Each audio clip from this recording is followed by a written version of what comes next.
சிவனின் அம்சத்தை அவமதித்திருக்க மாட்டார்.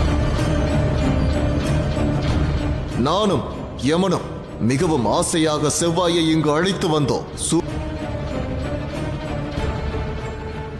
இருந்தோம். முடிவு இப்பொழுது தங்களது கையில். வேண்டி கேட்கிறேன் தேவி. நல்லது.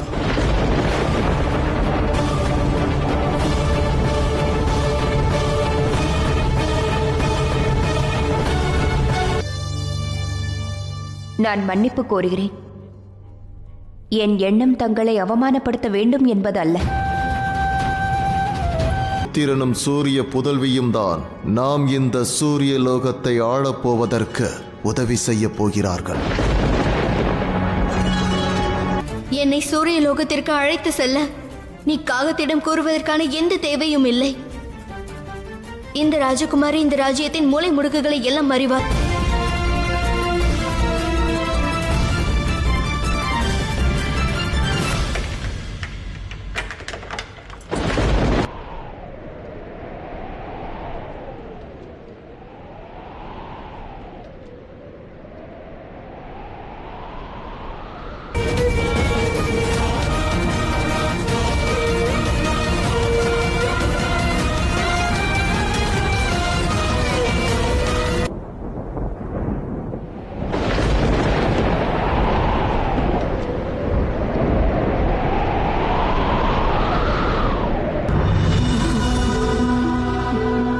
நீ இன்னும் செல்லவில்லையா?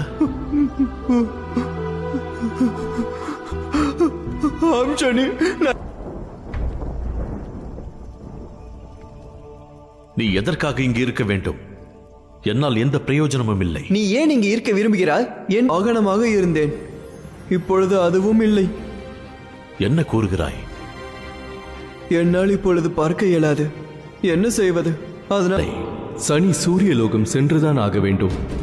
ஒருவேளை அவன் அதை நோக்கி அடி எடுத்து வைக்கவில்லை என்றால் நாம் இந்த சங்கடம் வேண்டும் என்பதை தாங்களே நன்கு அறிவீர்கள்.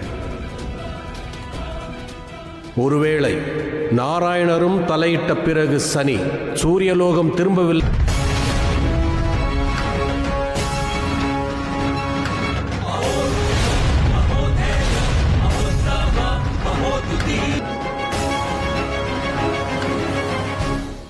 இதற்காகவே சனிதேவர் வந்தாக வேண்டும்.